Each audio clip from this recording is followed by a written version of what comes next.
I'm Riley Ross. When I first met Denver Duncan 16 years ago, it was at a church camp. I found him to be a pleasant, authentic, warm-hearted kid back then. And when we met 2 weeks ago in Washington, D.C., I was super pleased that I still found him to be pleasant, warm-hearted, welcoming, and just an overall nice guy. In fact, that's exactly how I would describe him, just being a nice, authentic dude. But the 16 years in between first meeting him and today weren't all rosy. But it got weird, like there at the end, I saw a guy get killed. I saw a guy get his fingers ripped off. I had to drive him to my boss was like, I need you to drive this guy to the emergency room. So he's like, if the cops show up, tell him what happened. Don't let any of his friends come in. And at this point, I'm 19. And I'm driving this guy to the emergency room. He's got 3 fingers that just got ripped off. And he's passing out in the passenger side of this company truck. So I'm having to drive, and I'm trying to hold him up from hitting his head on the dash and everything.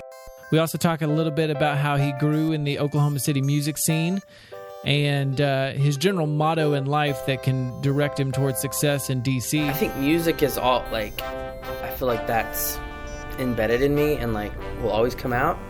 And so that's just part of who I am. And so going back to that, just kind of being who you are.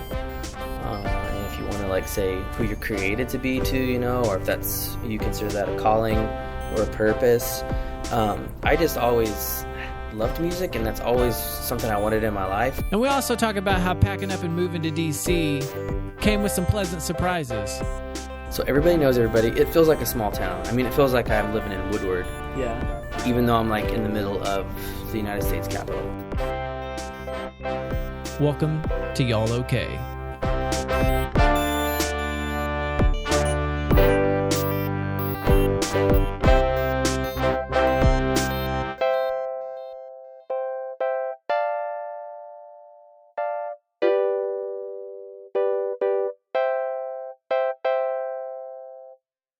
Howdy, friends and neighbors. Welcome to Y'all Okay, a podcast about the state of Oklahoma and the people connected to it. I am Riley Ross, sitting here in Oklahoma City.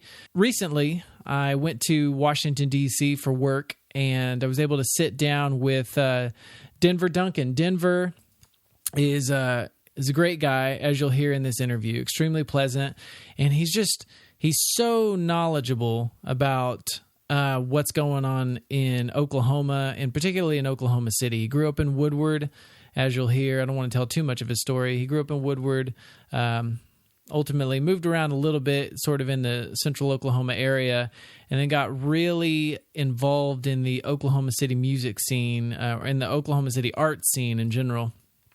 And he's just a great storyteller, so we're going to talk about that.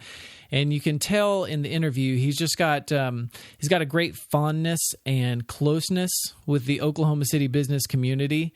And we actually had dinner at a Korean place, and we just talked about Oklahoma stuff. And he opened my eyes to a ton that I had no idea about. And so I find this as Oklahomans to be really great. And also I think it's just it's sort of an inspiring story about how, if you're looking for opportunities and you're open for opportunities, even if they take you out of the state for a bit, to just kind of pursue those a little bit. It was inspiring, unexpectedly inspiring in many ways. So I hope you enjoy the conversation with Denver Duncan. Today's episode is sponsored by Al's Bicycles Northwest at 7930 North MacArthur Boulevard. Phone number 405-728-7100. Al's Bicycles Northwest. They got all sorts of brands of bicycles covering road, mountain. They carry Cannondale, Haro, Raleigh, Diamondback, Kona. Just some beautiful bikes for everybody. We recently got a new kids' bikes from Al's Bicycles, and it's amazing. So give them a call, 405-728-7100. Check it out. By the way, this isn't a religious podcast by any means. But there's a lot of religion in Oklahoma. Yeah, man, exactly. It's just like sports. We talk about sports. It's not a sports podcast, but sports, religion, music, just all things, as your wife was saying before we met, just like the big influence of or resurgent of locally owned businesses that's popping up. That's a huge part of Oklahoma City and even Tulsa to a certain extent. So, which from what I hear is because we have several friends that do own local businesses, but it's in recent months, even the last year, has been kind of a struggle. Yeah, I know. I think I don't know what it's like with restaurants, but in terms of retail businesses, I mean, they're fighting an uphill battle with how easy things are to get on Amazon or various other, online retailers. That it's a struggle. I saw friends back in Oklahoma, yesterday and today, posting everything about where the High-Low Club is, and how Brahms is buying that. Which Brahms would technically be local, but yeah, it's more chain. It feels more chain. You know what I mean? Yeah, exactly. And taking kind of historical part of Oklahoma City and venue, restaurant, and plans to possibly.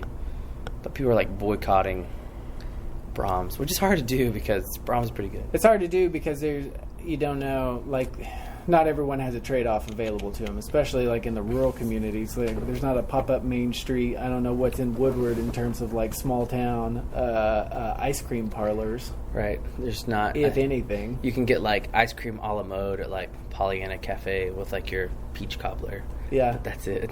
Just vanilla. And it's probably Brahms. They probably buy it from Brahms. Got a pint or a half gal. So Denver, where? So I just mentioned Woodward, and you mentioned a local cafe there. Where are you from? Where are you from originally? Where were you born? I was born in Oklahoma City because that's where our doctor was. My mom's doctor. That's where the hospitals were back in the 80s. That's where the hospitals were. You probably because my family lived in Hobart, Oklahoma, which is southwest. Yeah, near Weatherford. Right, kind of in between. I would say Weatherford and Altus, or Weatherford and Lawton. So, as you're on your way to Lawton or Altus.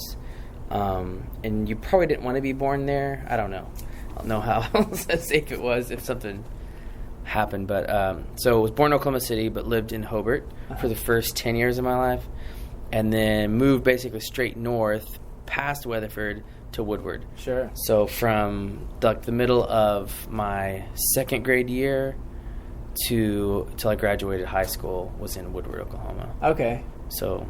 Far northwest. What's funny, and I met you when you were, I guess when we had both graduated high school. There's this Baptist leadership summer camp, so it's sort of in the vein of Falls Creek, but more, I think there's a leadership component to it with Super Summer. Right. Even though I don't even know if it's advertised that way, but I think I've thought of it later thought of it that way. Which is where you and I met. I guess you were one of the popular kids. You can be. I don't know if you can be, and whatever that means. Which that means a lot until you graduate, and then it means absolutely nothing. Right. So I don't even know. I always like to have fun, and I like to have friends, and so that's a good combo to be liked. I think hopefully.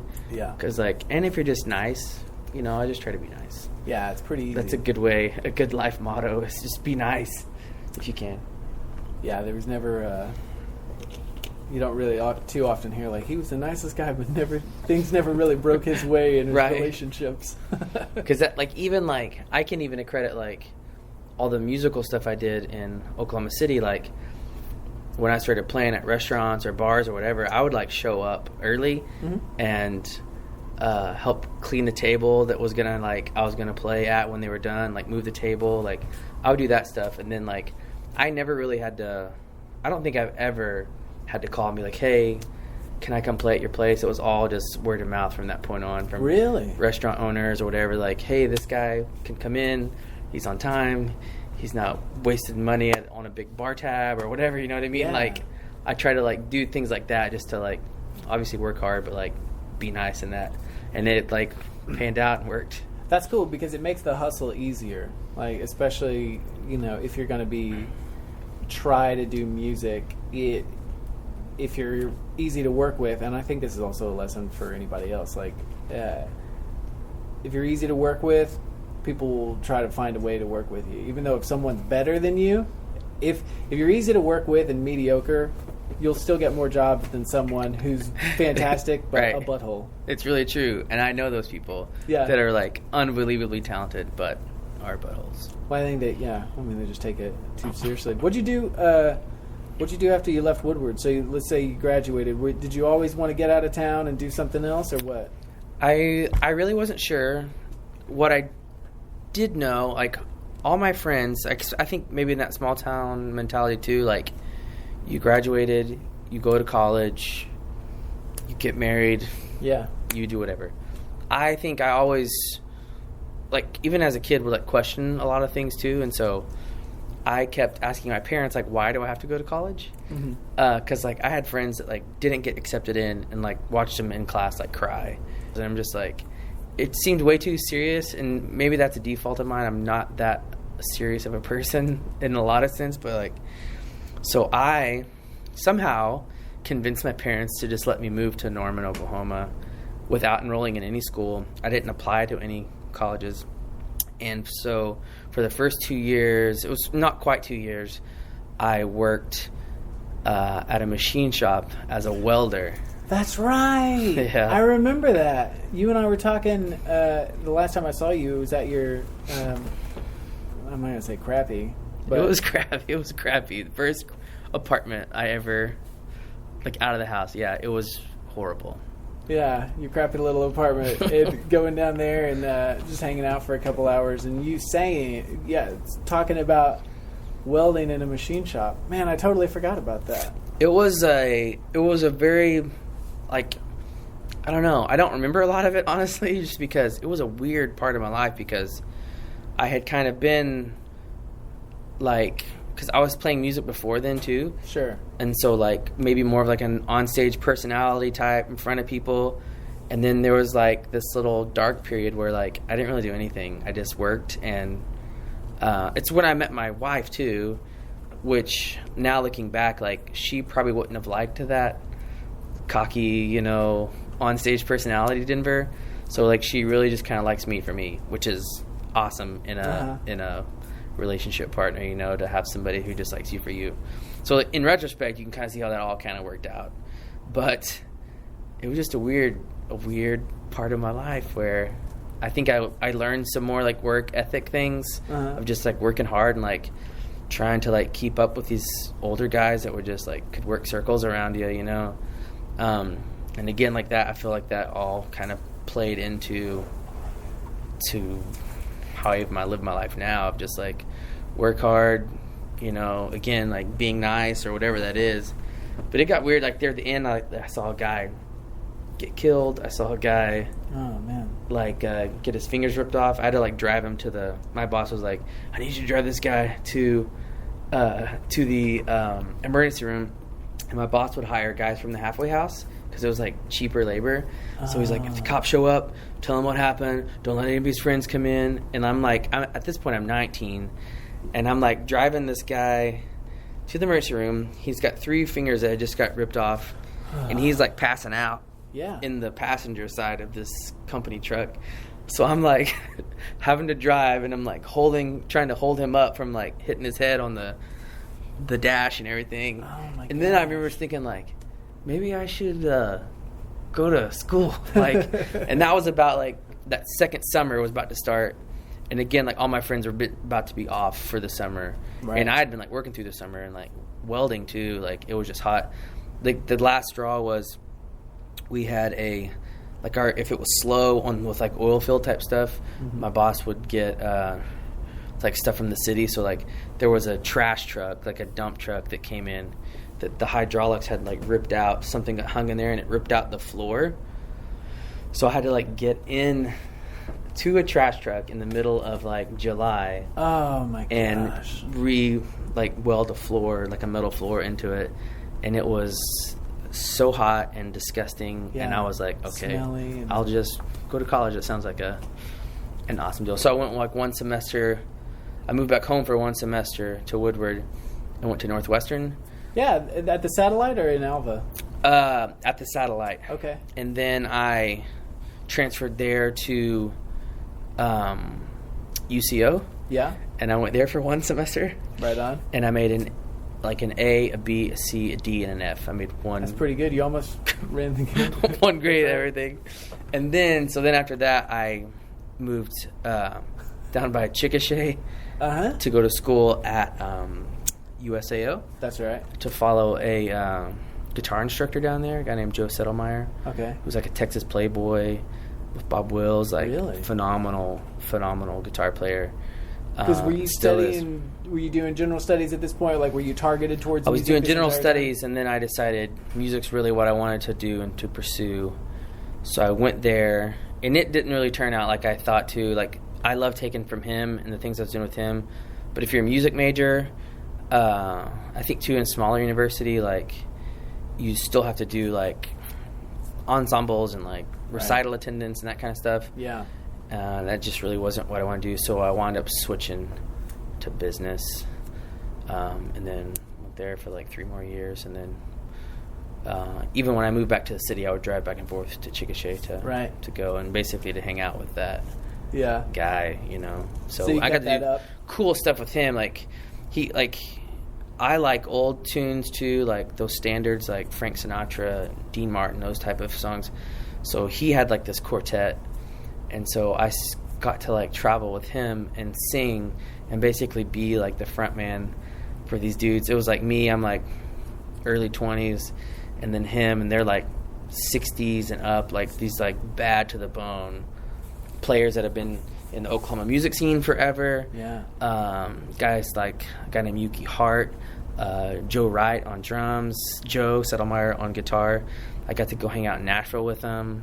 Really? And like hang out. Like, we worked on a record out there. It was the first record I ever worked on. And Harold Bradley, who's like Owen Bradley's brother. Yeah. So like Owen Bradley and Chet Atkins are like the godfathers of like Studio Row and like all that. Yeah. So Harold Bradley is Owen's little brother. Okay. And he's like, I think technically still one of the most recorded guitarists of all time. So like he's the guitarist on like Patsy Cline's Crazy, Roger Miller King of the Road, played on Elvis records. Like, so I'm getting to like hang out. This is your first album to work on, and it's right. with all these, I got to sing like two. They were like redoing these older standards, and I got to like sing on a couple of them. But like, kind of live in the studio for a few days, and they're telling crazy stories about they would all like sleep with Bill Haley in the comments, like drummer's wife, and like, but he didn't know, and like, oh my they were talking. They all knew like Johnny Cash, and like, I met this guy who was a vibes player, and he was also a dentist. So he would like put people under. He had a studio too on Studio Row, and would put his patients under, and like be working on them, and then go like lay tracks down. But he was saying like, because he would work on Johnny Cash, and like he said he would like have to give him like gas, Quaaludes, like everything to keep him in the chair, because he would just like get up and try to walk around. So it was like really cool to like experience all that too. And again, like that's I think builds into like, I just want to like learn from those guys, and like those guys worked hard, and like they were the ones that would like show up early, and not even like as they grew to like be artists, like then you could be artists, but like when you're starting off, you know, and they let me know I was the like young punk too, you know, but like just like sometimes you have to kind of play what people want to hear first until you can kind of like, especially if you're playing at like clubs or things like that. Like if you get up there and go, my name's Denver and I'm an artist and I'm only going to play original tunes, so have a good night. I think get asked back. I think that's the point. Did you read, so I'm sure you probably did, but like Malcolm Gladwell's Outliers, and how he made the point that you know, the Beatles weren't always the Beatles, and the Beatles didn't do the Beatles stuff. The Beatles had to go to Hamburg, Germany, and play their butts off for years, playing jazz standards, blues standards, and get their 10,000 hours of practice before they actually became anything. And it's a lot of that same thing. I'm curious to know, like, as a seemingly, you know, confident person, confident in your abilities and stuff like that, when you go out to Nashville with those dudes and get around these heavyweights, did you ever get the sense of like, hey, what the heck am I doing here? I don't belong here. Yeah, and definitely, and honestly, I really didn't. So like, I didn't play on anything, and like even, I don't know if that like affected how like when I put out my own records after that. Like I would always hire better people than me. You know what I mean? Like I've never played guitar on any of my records. Oh, really? I've always like, there's always better people in the room, and I'm just kind of like, then why not have them do it? You know what I mean? Yeah. Like, so definitely learning that from them. Like I would never play with them. I would just sing because I couldn't hang with them. Yeah. You know, like when they would go back and forth with just like improv stuff in between, you know, verses or whatever. Like, I mean, it's just insane to like see those guys that are at the top, especially like playing wise, and just like be able to take their instrument and do anything they want with it. Yeah. You know, I don't know if I'll ever be at that point. You know what I mean? Sure. Like, I never like was driven that way. I like to just play and entertain. Would probably be what I like to do better than to just like sit and lock myself in a room and like study theory and like technique and For you know what I mean? Right. I would rather just like get up, play some songs that are catchy, even if they're try to be my own, but like, and then make people laugh along the way. You know what I mean? Yeah. Like that's still fun for me, you know? Yeah, absolutely. So, and that won't get you to like top 40 best-selling, you know, hits, but like you can work and make money and have fun playing with your friends, you know? Yeah. Is that what the real quick, did you finish school? I never finished. Oh, okay. So like I started playing more and then started touring. And I mean, really we traveled, like that was also a weird point because it's always not as like glamorous as maybe people think. Oh yeah, touring is. And like rough. it was just rough. So like we did that a lot, and I think because I was thinking about going back a few years ago and finishing, and I needed like 28 hours. Oh my gosh. And so probably could knock that out pretty quick, but Sure. at this point I'm okay. I feel like I have a job and can support my family, and so Talking about music and stuff, like, so you mentioned touring, you mentioned making your own albums. I should say we're sitting in a church now where you currently work and lead music at the Waterfront. Is it just Waterfront? yeah, Waterfront, DC. Waterfront Church, DC. So in the Navy Yard in Washington, D.C. proper. And it's beautiful. It's like a really cool neighborhood, cool looking church, small thing. I still don't know how you can jam 200 people in here, but whatever, man. You gotta It's be crazy. creative, yeah. Yeah, that's good. When you were making music in the early period, was it Christian music or? No, I for like I've always like I've written a few things that you would put in a Christian like category probably, but like like maybe one or two songs.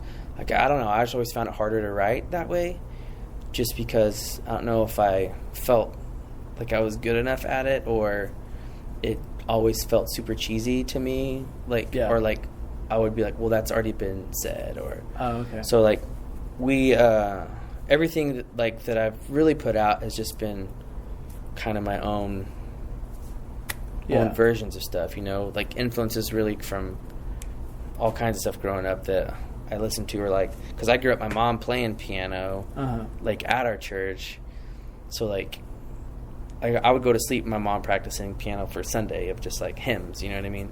But my dad, like, he's not musical in any sense, but loves music, so would like always be introducing us to like Frankie Valli and the Four Seasons, or like Steely Dan, or like, you know, the Four Tops, to I don't know, Edgar Winter, like all these like cool different things. Like, so like I'm kind of a sucker too, just for a good pop song, Right. And just like something you can't get out of your head.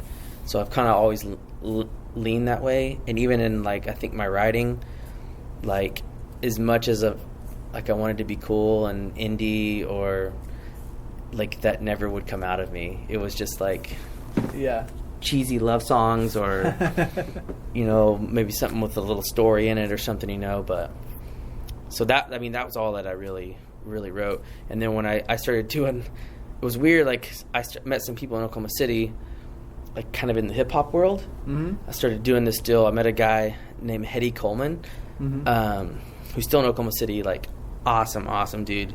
But he would do these deals called poetry nights. Yeah. And it was where it was Java Dave's at the time. Okay. Yeah. And it was over like on 10th, like right by the railroad tracks. And it was primarily like African American, like gospel-y, hip-hop. But I met him, and he was like, he heard me do some stuff with my looper once. Yeah. So he's like, you should come and like do that just to like open one night. I'm like, okay. And I remember like getting there, and I really think I was the only white guy in the room. Sure. But I was just like, I told him, I was like, dude, I'm nervous. Like, I don't think this is going to go well. And he's like, just do what you did. Yeah, he's like, do what you do, be yourself. And I was like, okay. And so like got up there, cracked a couple jokes, like did my thing. And like before I knew it, like I had all these friends that like kind of opened me up to a whole other side of music too. Mm-hmm. So then we started like I would like sing songs on like hip hop records, or like help write hooks for people for their like hip hop records. Wow. All the way to the point where like right before I moved here, a friend of mine, his name's Cedric Hardiman, but like we leased space on 23rd Street in Oklahoma City, mm-hmm. and put in a studio just primarily for hip hop, our friends, you know what I mean? Wow. So like we had upstairs was the studio, and then like, and I wanted moving and everything, but like we were gonna put a barbershop on the bottom. Whoa. And then the studio upstairs. So, but we did a couple projects out of it. The last one we did was, if you heard JB's Black Future, like we recorded that there. That was up there? Yeah. Oh, that's cool. So, that's great. It's really fun. So like, I don't know. It's a weird like, also like playing church music, but like hanging out with all these like hip hop dudes. Yeah. And just like, I don't know. There's just like maybe mutual respect of like the music too, and so like. And just being who you are a lot of times just helps. And again, like just being nice and cordial and like not trying to be anything you're not, you know what I'm saying? That's cool. And it was fun, and like I had a blast, and I still like we're trying to like hook up with some people out here and there's like the hip hop scene out here is really great too, like some cool people. So do you feel like it almost seems sort of like compartmentalized, and this is I don't know if this is necessarily something you get in Oklahoma too often, or it's not been my experience. So when I used to play in bands and play music and stuff, you would have, and I'm not going to, call anyone out by name, but like if you were doing praise music or church music or whatever, then that's the music you did, and you didn't really intermingle with, whatever, what do you even call it, secular music or whatever like that, right? And so, like, your story would definitely be, I feel like that's more of an anomaly. Because once you get into that particular world, you can stay in that world. And you can make money and stuff like that. So, do you kind of compartmentalize a little bit of your music life and your ministry life? Or do you feel music is your vocation or ministry is? Like, you know what I'm trying to ask? Right, yeah. I think music is all like, I feel like that's embedded in me and like will always come out, and so that's just part of who I am. And so going back to that, just kind of being who you are, and if you want to like say who you're created to be too, or if that's you consider that a calling or a purpose. I just always loved music, and that's always something I wanted in my life. The like ministry part,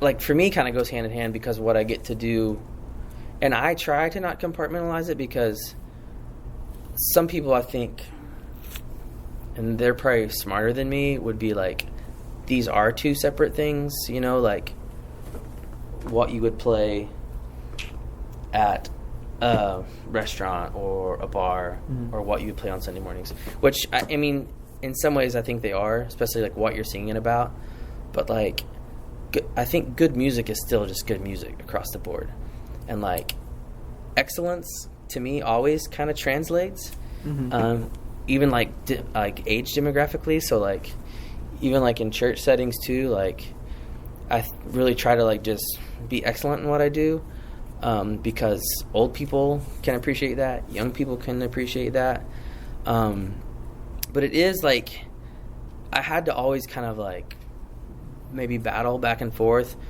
Early on, I made like commitments of like, these are things I won't sing about. Yeah, you know what I'm saying? Okay. Yeah. These are like places I won't play. Yeah. You know, and like just try to stay true to that too, because you can kind of get off down a different path if you play at certain places, and I have nothing against places like that, but like, so just like a straight up bar, like, sure, I made a commitment not to play. Okay. So I would just play at like a restaurant that's like connected to a bar, or like something that's more divey with like food or something like that too. You know what I'm saying? Yeah. So I just wanted to kind of like set some things up, maybe even just like accountability wise for like myself, but then just like be the same. Yeah. The same when I played wherever I was playing. Like I used to play at Picasso's. Like every first Friday I'd play there for a couple years. So like I would play there, and then like people would be like, man, that was cool. Like, where do you normally play? And I'm like, I play here. I also play on church, you know, every Sunday morning. Yeah. 9:30. Like, you know what I'm saying? So like I would just try to just consistently be the same. Yeah. Denver there as I would at church too. But like, I mean, I might play some different songs. Like I might play Jackson 5, or like something that I wrote about falling in love, you know, and then but then play just good hymns at church, or you know, the latest like worship tune, you know. Back then, you know, like everyone was playing like Chris Tomlin or like Charlie Hall, those guys, you know, so Charlie Hall. it's an interesting. Whatever the new Waterdeep is, right? What's Waterdeep doing, man? Watermark. There was some water, a lot of water things back then. But it's definitely like, it's interesting, and some people didn't like it. You know what I mean? Like, sure. People at my church didn't like it, and then but like people on the other side would be like, "Oh, you go to church? Like, why would you go to church?" You know what I mean? So that's just part. I mean, we talked about that earlier. That's a part of like how I was raised too. You have to kind of filter through that and kind of figure it out for yourself, right? And like, is this kind of my faith or my process, or is this my parents still, or you know what I mean? So that's definitely something that I think you always kind of are processing and working on. Working at a church and stuff, do you listen to oh, and also pointing out that you were introducing me to Wolfpack before we started this interview, which is great. Do you listen to a lot of like worship stuff or Christian stuff anymore? I honestly don't. So I listen to enough to kind of stay up with what's going on, because there's some like, I would say like top tier groups, you know, because really like what you do for church, and I think anything, if you think ministry too, is like you're not really doing it for yourself, right? In a sense. So like, what are things that are singable, catchy too? Like I try to like take things through kind of filter. Like even so I like to write some too, like, and it's hard, again, I said like writing worship tunes are harder, but like if you're building a set of like something historical, which I think is good, something global, which is more like what you would hear like from Hillsong or Bethel Music or something like that, and then if you can, like something local too. Like a friend of mine kind of put me onto that, guy named Joe Olympic, but it's a cool way to like build a set too. But like I don't know if you call it like deeper cut things, but like things that are not like on the radio. I mean, that's why I like Charlie Hall stuff. B-sides. Right, better than Chris Tomlin, or, you know, even like earlier David Crowder kind of stuff, you know. Like some of his newer stuff I think is kind of cool. I don't know if you've heard it. Like, no. He's kind of like gone a different direction, and it's really kind of interesting. But like, I like people, especially with worship music or church music, but like especially guys like Charlie Hall that are like a little bit more authentic, I feel like, in their writing. Yeah. And like, I mean, he wrote like on one of his records, he wrote a song called Hookers and Robbers. Yeah. You know what I mean? But like, that's not going to get airplay on like Caleb's not going to be right. No, not at all. But like, cool song. But like, so I like to do that. And I like to bring in other things, especially being here in DC. I've had a little bit more freedom to like bring in things that feel more on like that like gospel side, or like Latin side. But You yeah, know what I'm saying? Because you're kind of in a different market of especially people that are coming in. Yeah, that's doors, true. so. I mean, we were saying before this, like DC is one of those towns where everybody's from somewhere else. Right. There's very few like local people. Everybody's from somewhere in, and I can verify this in your Vacation Bible School. Like you guys had a pretty diverse group of people in here, which, in most of your Oklahoma mainline Protestant churches, it would be not even mainline, but evangelical and mainline. I mean, really, most churches, other than a Catholic church, are very homogenous. Kind of one color. Right.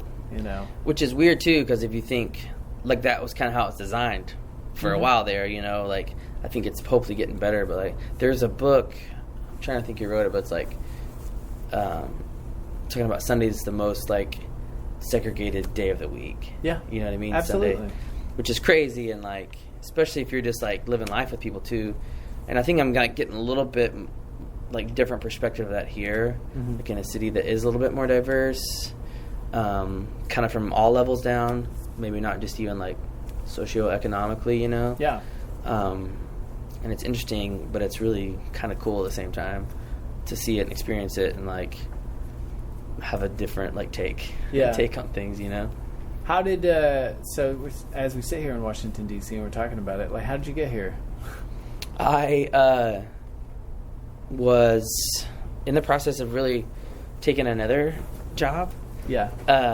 At a church in Edmond, Oklahoma, and I was going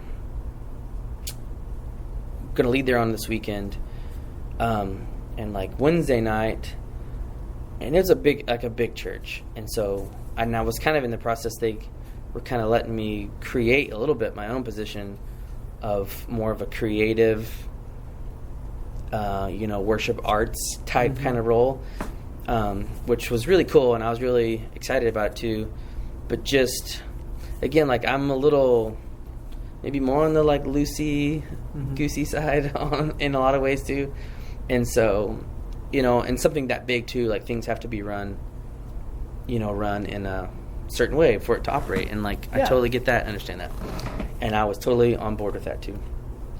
So like I come home from like a practice rehearsal, and I remember just telling my wife, I was just like, like I just don't know if this is like where I'm supposed to be. Like I just don't know if I feel right about it.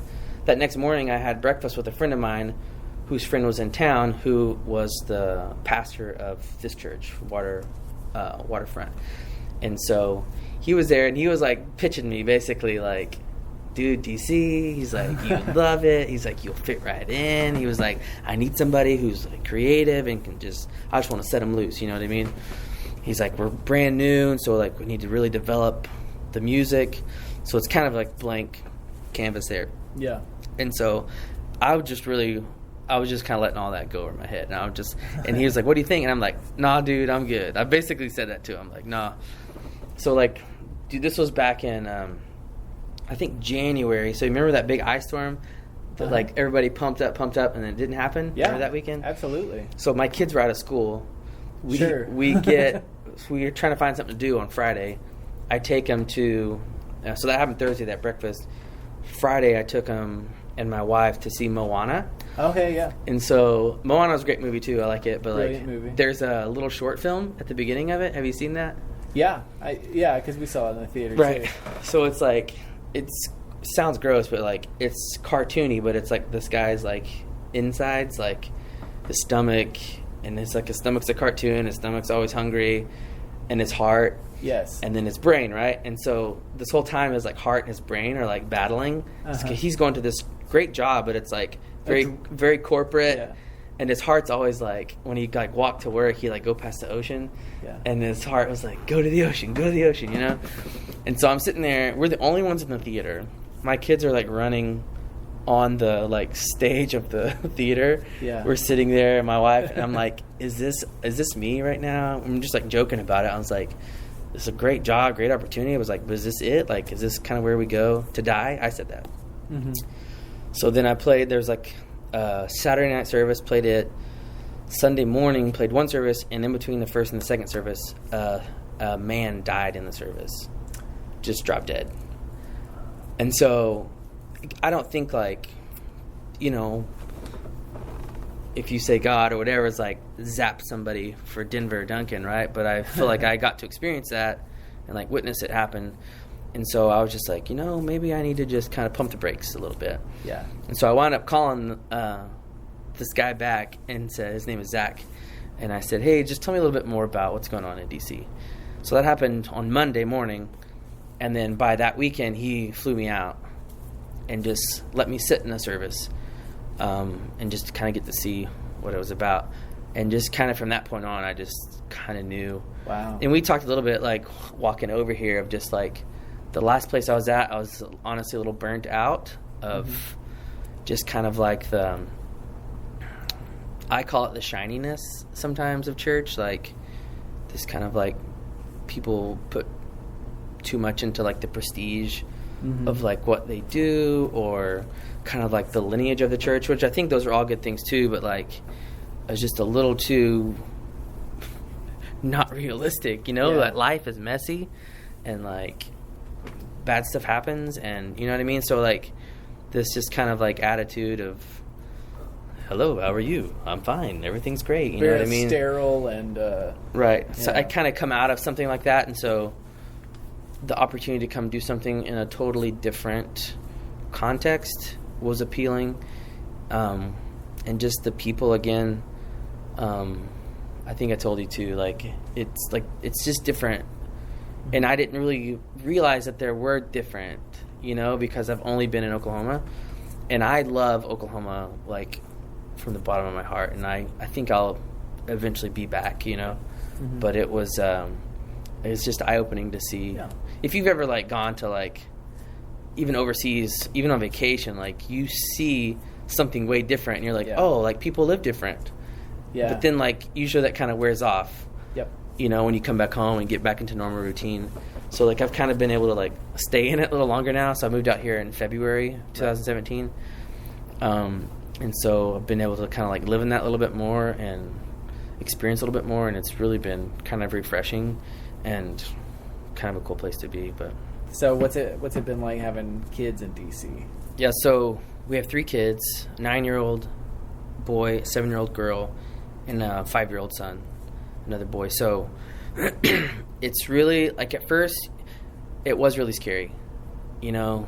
And I told you earlier too, like, we had to kind of figure out the best way to, like, transport our people, you know. Yeah. But our school is a block and a half away from our house. Yeah. And so we walk to school every day. And, like, it's really weird too, because you're walking with, I don't know, 1,000 other people that are walking that way. Right. It's like, I don't know, like, we kind of had to, like, draw, like, a parameter around where we live too, of, like, grocery, school, church, whatever. But, like, if it's within a certain, like, mile, maybe mile and a half even, like, that's walkable. Yeah. So you're like, let's walk it because it's easier than to, like, get in your car. Yeah. So I sold my car and we kept one car. And so, like, so if you get in a car, then you got to, like, fight traffic, and to go a mile and a half could take you 45 minutes in a city like this, you know?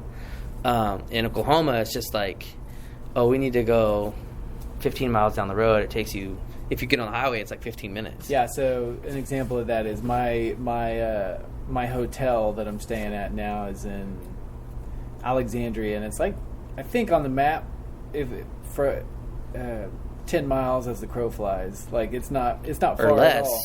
It could be less. And it was like 35 to 40 minutes to get here, and it wasn't even that much traffic because we were coming into DC versus leaving, which is worse. But so yeah, that's definitely a crazy part and, like, a big adjustment. I told you earlier too at dinner, like, I've lost probably like 15 pounds, but, like, it was all in my legs. Like, the top half is still the same form that I left with in Oklahoma, but, like, from just walking in, I ride my bike everywhere. Yeah. Because, like, I would say bike is probably the fastest way to get somewhere. Yeah. because you kind of in this gray zone of you're not really a pedestrian and you're not really like a motor vehicle. Right. I've done the Capital Bike Share thing a couple of times. Yeah, that's cool too. Bikes are pretty awesome. Yeah, I like it. That's what's crazy. Like everyone, I feel like is either walking, biking, or has a dog here. Right. Like, do you guys have a dog yet? We don't have a dog. We have a cat that we brought from Oklahoma. Yeah, all right. I wasn't too happy about, but my kids love that cat, and so it made it. It made it on the trip. So do you feel like you can branch out into other, you were talking about music, talking about how DC's real diverse and you can get in a bunch of different groups. Do you want to pursue like an opportunity to branch out into doing performances with those groups, or like do you look at it from a business side of like market analysis of like this place is right for such and such? Yeah, I mean it's definitely like different market. And like, but like there's not, it's weird, like, especially in DC, because it's so expensive to live here, like there's not a lot of like, I would say like even in the church culture, like you can have a lot of like really great musicians that live in Oklahoma City and like play at churches because they can make money there too. Like, and that's, you're probably not making a lot that way. Even here you wouldn't, but like, and I would probably call them like professional musicians, but there's not a lot in DC. A lot of people live out and come in and play at like 930 Club or like things like that. Yeah. The Hamilton, which I've been there. It's really cool. It's the best, and their food is amazing too. The Hamilton's the best. So like my goal is, like I kind of made a commitment to. I got here in February, so up until probably September, I'm just kind of focused on what I'm doing here and kind of like establishing and like pouring into like the players here that are playing at church and just giving like 100% there. But like I've been really encouraged by my pastor and other people here in the church. They're like, when are you going to start playing out? So like I've already kind of formulated a plan of, it took a longer to like figure it all out, like I said, of just like showing up early or whatever, like, but you kind of have to like to really to start is like just going to shows and like meeting people and just supporting the local music scene. And you kind of be seen a little bit. And then if you get an opportunity, like you're there and then you get an opportunity and then, again, try to be excellent at what you do. Because I feel like that translates even if you're playing pop music or country music or whatever that is. Yeah. Be good. Have a good product. And then if you can get in that way too, just kind of start building it back like I did in Oklahoma City. Yeah. Hopefully. I mean, that's how I see it playing out in my head, but I don't know. I haven't been to a lot of those local, and I think we talked about too, like there aren't as many like really like little locally owned spots like the Jones Assembly or Picasso's that do live music or things like that I've seen yet. I mean, I'm sure they're there. Sure. But it's just like getting out and finding them and finding that kind of subculture. Emotionally, like how does that make you feel? Is that daunting or scary, or is it just more of like, it's okay, it's just a grind that I got to get through? I mean, I think I probably took it for granted in Oklahoma City because I had done it for maybe close to 10 years, almost. And so, like, those are all your friends, and you have support in that, and, like, people know who you are. Here, like, it's not that case, and so it is a little scary. And the possibility that you don't make it, because I'm getting older, too, so, like, the things that you started and kind of built a following as you went from maybe a younger, cooler person, you know what I'm saying? Not like a minivan but dad of three. You still look young, and you can always say, well, the minivan is I had to get the minivan. I had to get it for transport gear. all this gear. Yeah. So, yeah, we'll see how that plays out. I always just hope for the best, and then, like I said, if I kind of feel like I do my part of present something that is at least decent and have fun, like I feel like if I'm having fun, hopefully someone else is having fun too. So like definitely fun will be a part of it. Yeah. And then just try to do it. But I'm still like meeting people that I could like consider a player to like play with me outside of what I'm doing here at the church. So yeah. And that's, I don't think I have all those pieces yet either, Sure. But how do your kids like it here? They love it. Like it's been really weird. Like we got some good advice because we were going to wait and like till the end of the summer for them to come out.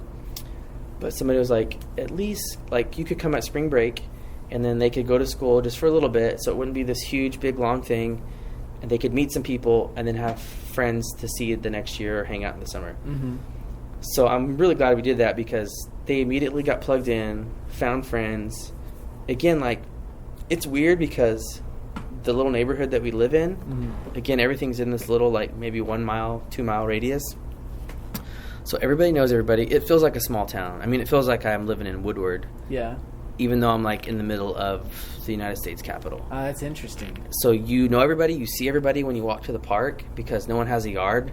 You, like, go to the park to play. Like, everyone rides their bikes there. And then all of my son's friends are there. And they, like, ride their bikes together. And then, like, the girls all bring their, like, American Girl doll. And then that's like, so interesting. It's really crazy. I never really thought about how...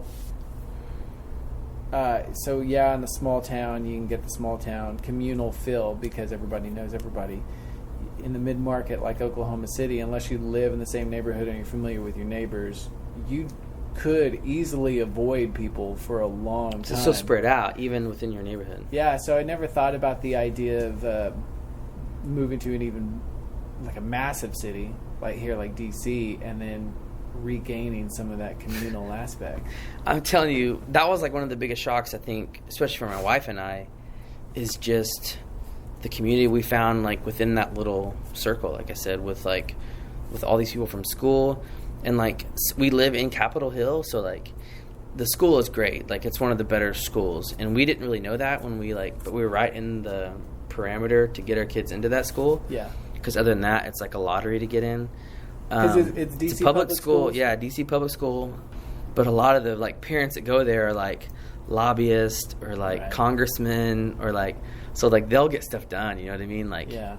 I know just this year alone, the PTA, like, raised enough money to support on its own 6 staff members, like, aides for teachers because they needed aides. Yeah. So they raised the money to do it type deal. Wow.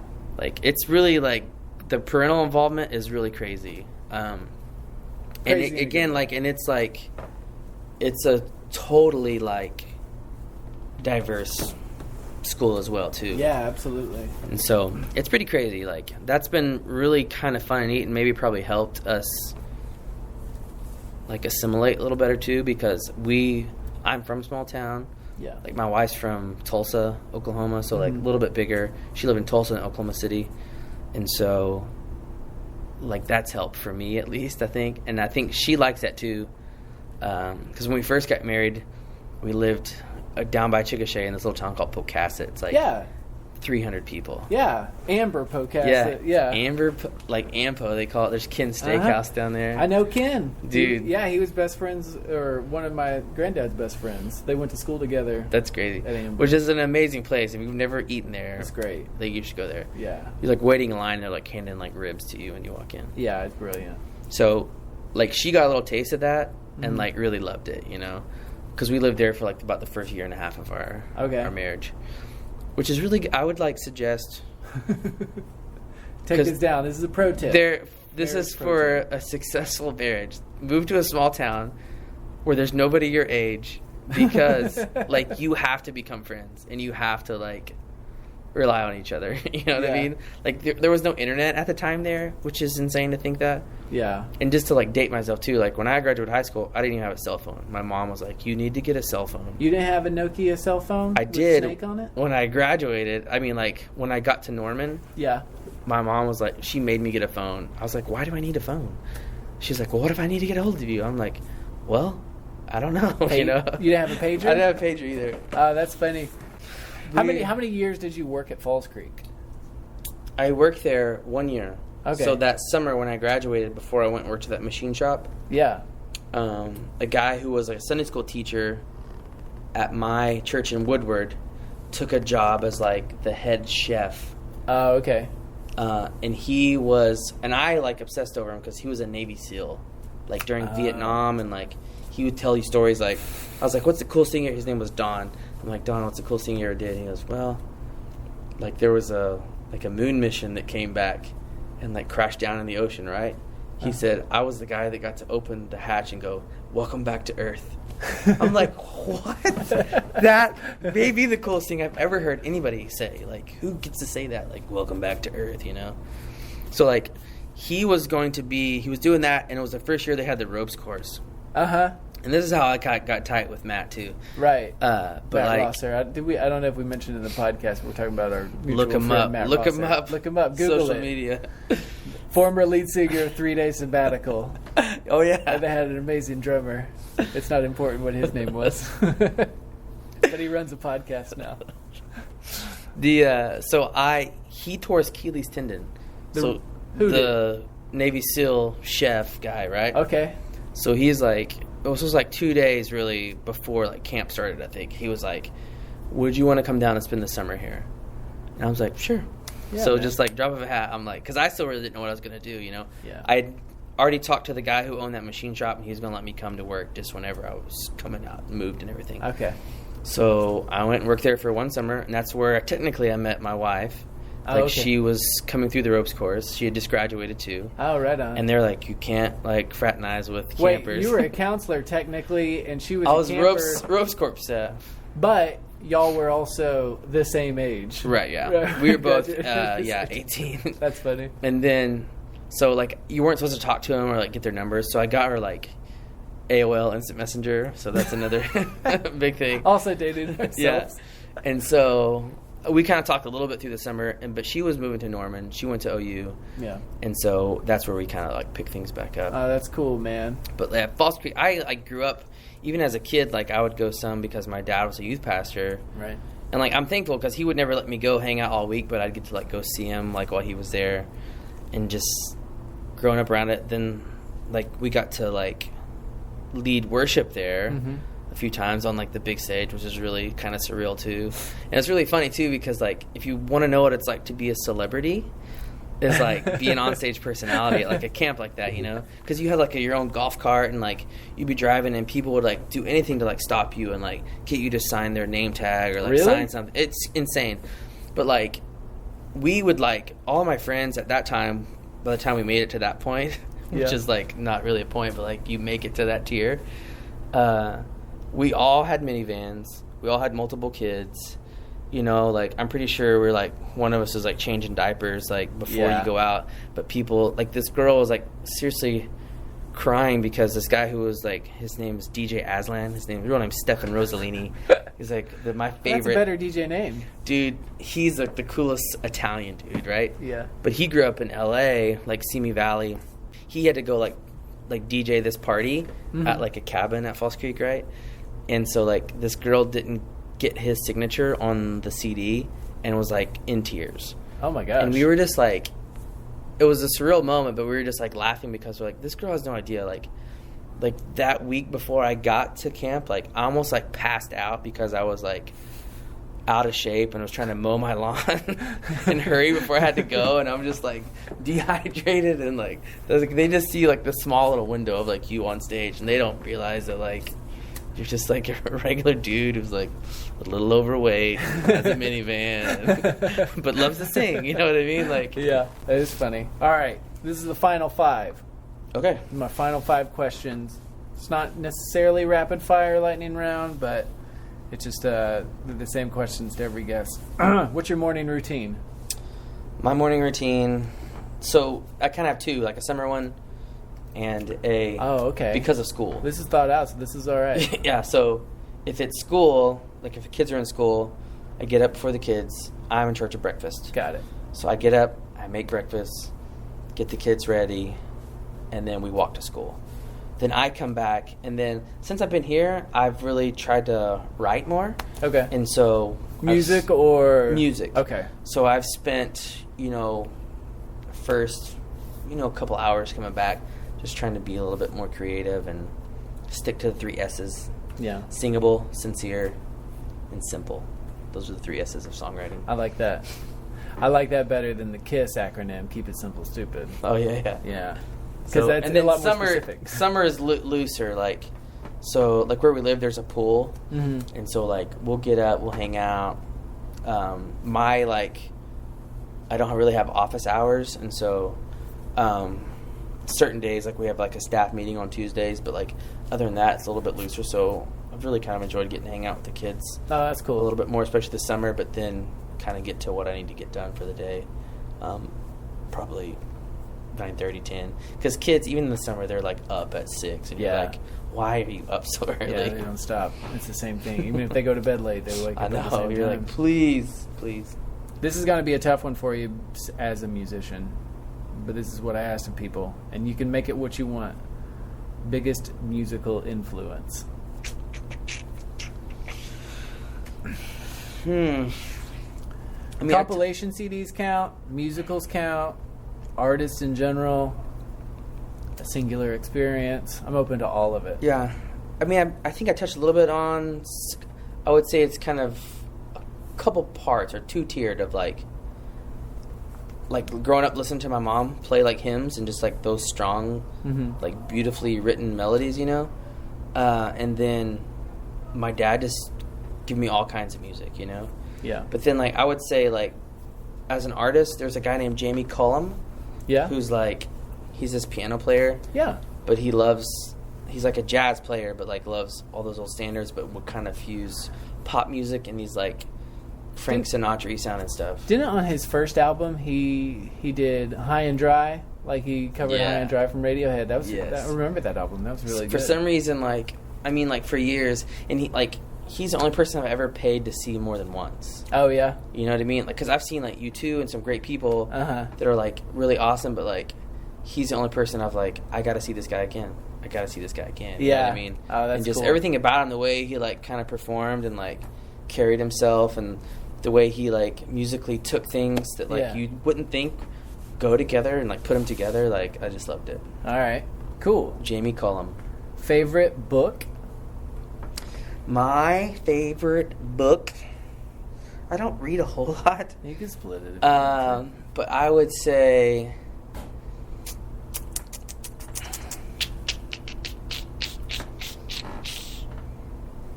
I don't know. Like I would say Hank the Cowdog first. You ever read Hank the Cowdog when you were a kid? I don't know Hank the Cowdog. It's always just been a book that stuck with me. Hank the Cowdog. I read a book recently by a guy named Doug Crouch named Culture Making. And it's just a really cool kind of perspective on culture and subculture.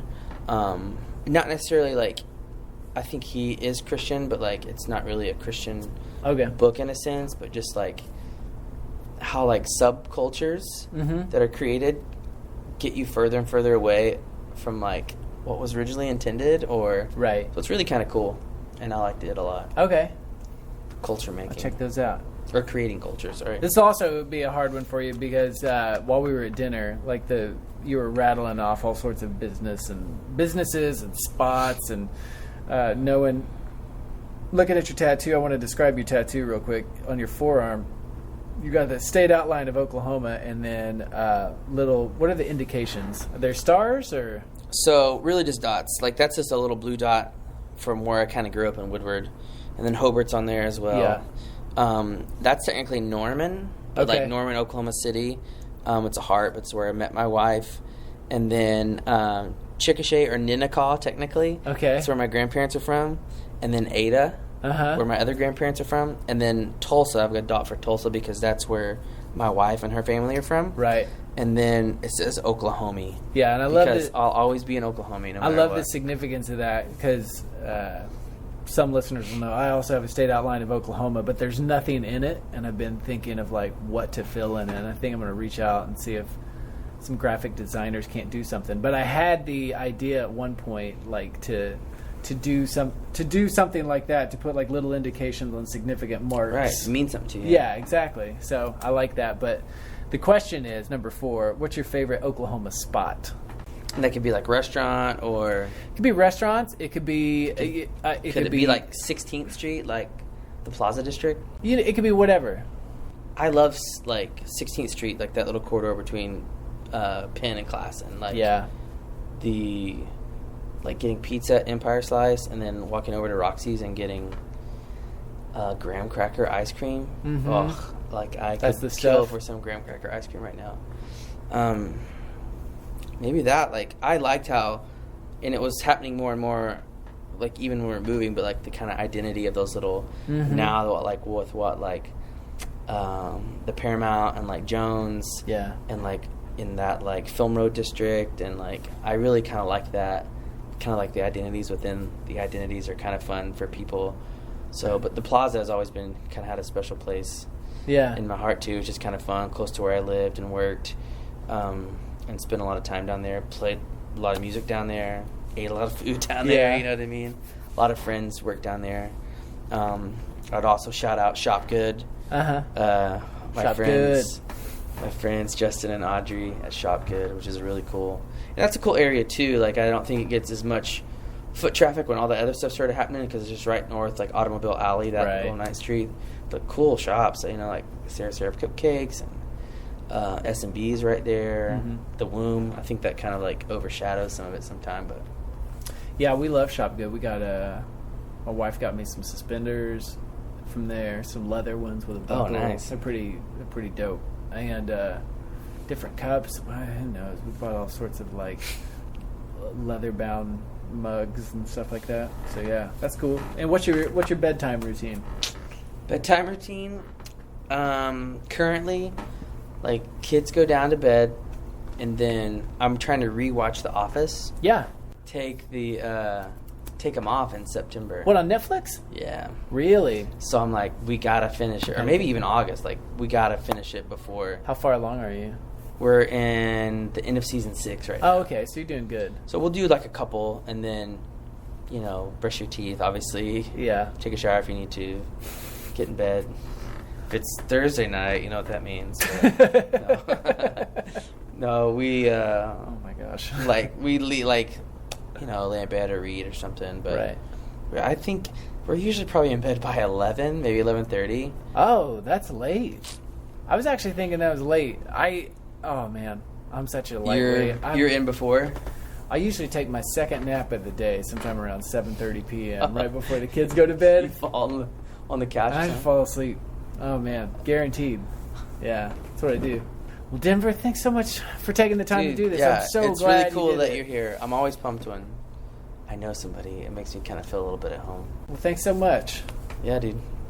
Are we watching a movie? No, I'm gonna watch Ken Burns. It's not really good. You don't think Ken Burns is good? I don't want to watch Ken Burns. You can't watch Ken Burns. Thank you. Thank you for listening. Big thanks to Denver and his wife Heather and their kids. Big thanks to Waterfront Church there in the DC Navy Yard for letting us conduct that interview there. And again, thanks to Denver for taking the time and taking me out to some Korean beforehand. Hope you enjoyed the show. Give it a review on iTunes. If you have any questions, you can email them to... You can follow the Facebook page, facebook.com/y'allok, or you can email your questions to yallokpodcast@gmail.com. All one word, YALLOK podcast@gmail.com. And I'll probably respond in what would be considered a reasonable amount of time.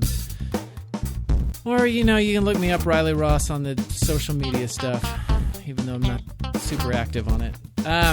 Anyway, thank you for listening. Thanks for tuning in. And I appreciate it. Until next time, don't be a stranger.